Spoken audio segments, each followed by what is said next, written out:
it's truly a unique and bold and forward-thinking endeavor brought to you by Volcano. My name is Nigel Sean Williams. I'm an actor and a director, and I've have had the honor and privilege to work with Volcano for the last 14 years. So I would like to introduce you to a great accommodator, a great innovator, a multi-award winner, a big-hearted, a big thinker, the artistic director of Volcano, and the team leader of the Africa Trilogy, Ross Manson. He forgot to say I'm delusional.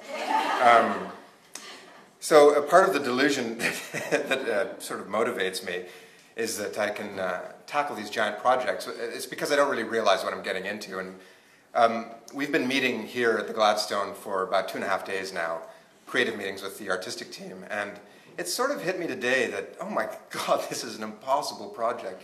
So I welcome you all to this impossible project that we're going to embark upon together.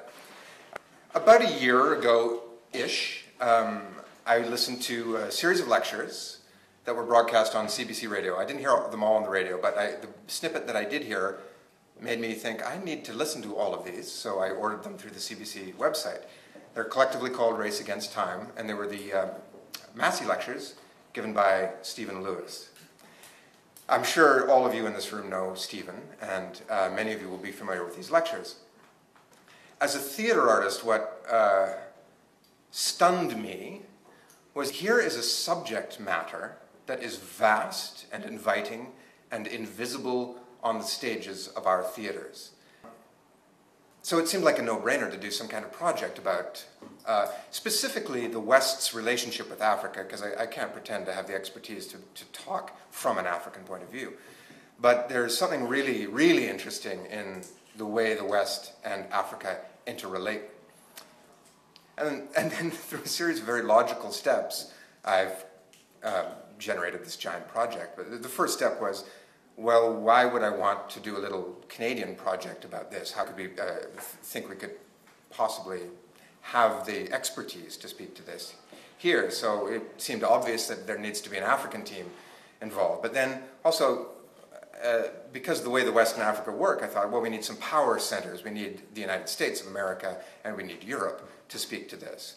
So what we have now is a 3-continent, 6-country trilogy of plays, and I'd like to introduce the artists. It's a fabulous team, and what I'm also particularly excited about is we're young, we're experimenters. This is a project that's generated by an independent experimental theater company.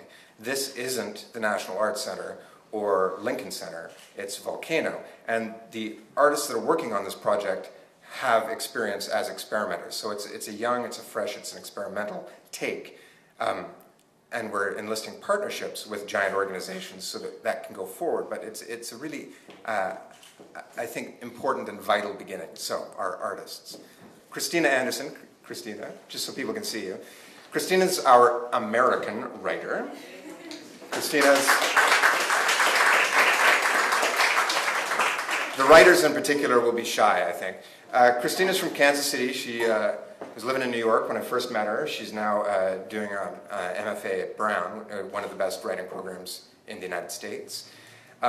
Christina's a fantastic writer. Her work's been done at the Public and at the Mark Taper Forum in LA, two of the most important theaters in the US. Was identified by American Theater Magazine, which is kind of how I got to know about her, as one of the top 15 artists under 30 in the United States who are predicted to change the face of American theater. So you have to live up to that. So that's fantastic.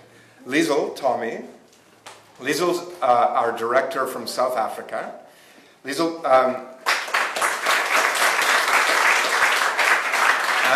looks like the directors are going to be shy too. Liesl was born to Marxist activist parents in a township in Cape Town. Went to school in Oxford and then at Brown, Trinity Rep, again, one of the top schools. Her career is mostly in New York now, and she's going back and forth between South Africa and New York. She's very smart and very lovely. So I'm very happy to have her. Josette Bushel-Mingo is our director from the United Kingdom.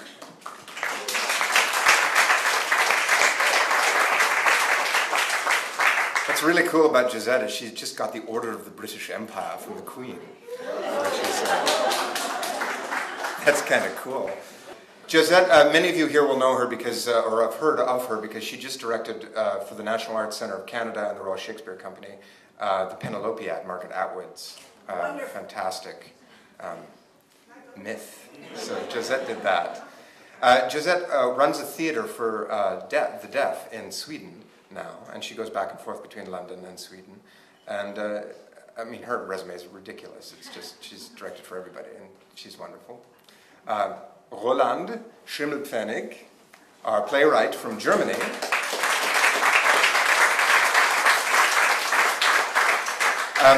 Roland and I have a personal history which goes back many, many years. Before I was a director and before he was a writer, we did sort of a drunken wander around Munich for about a week or more.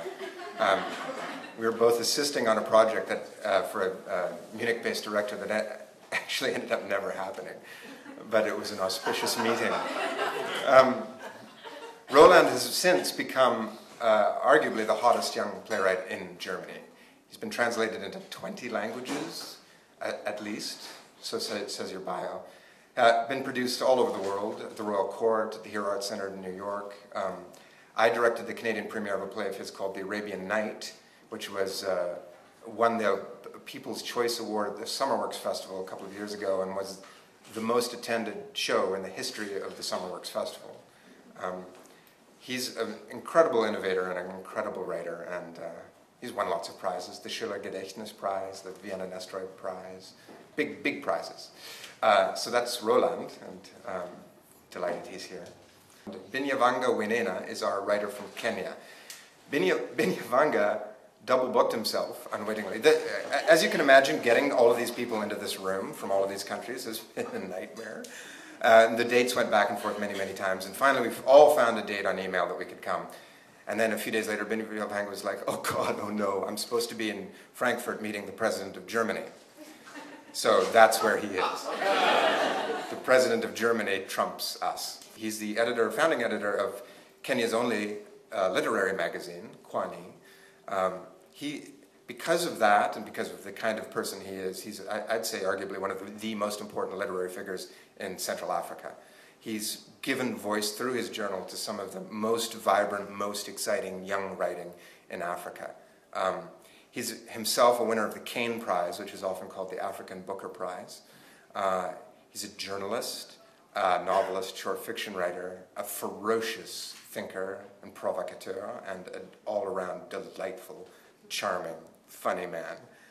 We love him. We had a big video talk with him this morning. Skype, fantastic. So that's the team. It's a big project.